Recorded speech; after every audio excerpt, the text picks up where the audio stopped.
মনে রেখো একটা কথা, যেদিন তোমার বিবাহ হবে সেদিন থেকে তুমি তোমার মাকে আর ভালোবাসতে পারবে না। যেদিন বউ বাড়িতে আসবে সেদিনই তোমার মাকে আর তুমি ভালোবাসতে পারবে না। পরিস্থিতি তোমার উল্টে যাবে।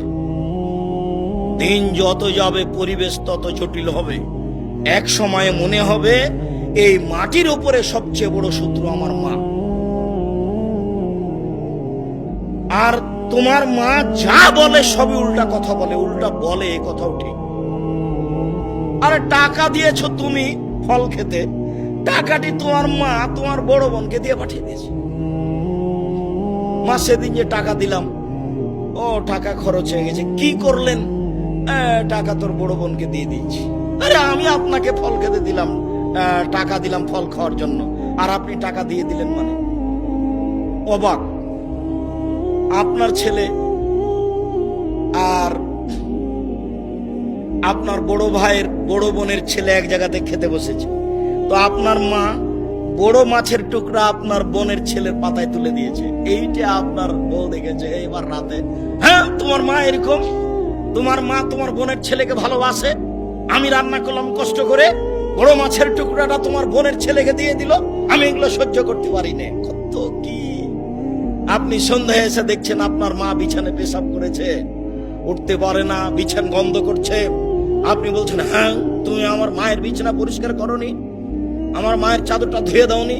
তখন আপনার বউ বলছে, তোমার মাকে তুমি দেখো, তোমার মায়ের বিছানা তুমি পুরো পরিষ্কার করো।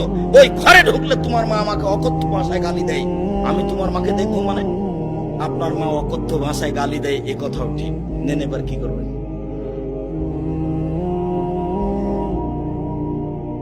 এত কিছু করার পরেও মা যে ঘরে থাকে সেই ঘরে তুমি জোরে হাঁটতে পাবা না।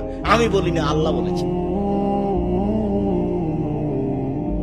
এত কিছু বলার পরে তোমার মা যে ঘরে থাকে সেই ঘরে তুমি জোর করে কথা বলতে পাবে না।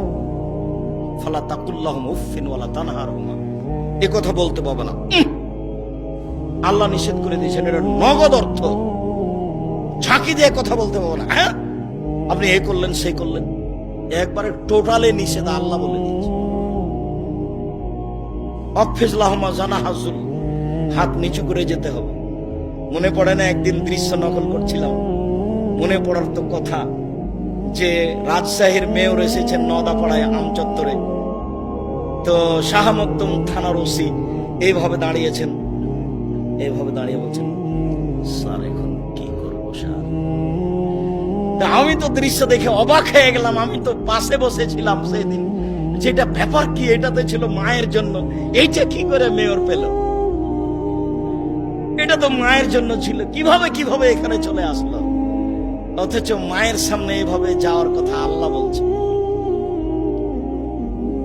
আবার বলছেন শেষের দিকে, অকুল রব্বির হামহুমা কামা রাব্বায়ানি সগীরা, হে আল্লাহ তুমি আমার পিতা মাতাকে ওইভাবে দেখো বাল্য অবস্থায় আমাকে যেভাবে দেখেছিল, যার কারণে আপনাকে আমি সালাতের শেষে সালাম ফিরার পূর্বে একটা দোয়া পড়ার জন্য পরামর্শ দিয়েছি, মনে আছে কি? রব্বির হামহুমা কামা রাব্বায়ানি সগীরা। আর এটা যেন মনে থাকে, এর জন্য কি বলেছি বলেন তো দেখি? জাযাকাল্লাহ খায়ের। 2 রাকাত সালাত আদায় করতে হবে। 2 রাকাত সালাত আদায় করে আল্লাহকে বলতে হবে, আল্লাহ তুমি আমাকে এই দোয়াটা বলার তৌফিক দান করো, আমি যেন না ভুলি। সব সময় সালাত শেষে সালাম ফেরার পূর্বে রব্বির হামহুমা কামা রাব্বায়ানি সগীরা এই দোয়া বলার জন্য আমি আল্লাহর কাছে 2 রাকাত সালাত আদায় করে সাহায্য চাওয়ার জন্য বলেছি পৃথিবীর সকল দিনী ভাই বোনকে। সম্মানিত দিনী ভাই বোন, আল্লাহর নবী বলেন, চিরদিনের জন্য মায়ের অবাধ্য চলা হারাম, চিরদিনের জন্য মায়ের অবাধ্য চলা হারাম। এই বেটা শোনো, আর তোমাকে সতর্কতার সাথে বলছি, তুমি বারবার পেশাব করছো, তুমি বারবার পেশাব করছিলে বিছানে, তখন তোমার মায়ের জন্য একটা জায়েজ ছিল একটু হাসি মুখে আঘাত করা। কত পেশাব করিস কেন রে, এইটা তোমার জন্য জায়েজ ছিল।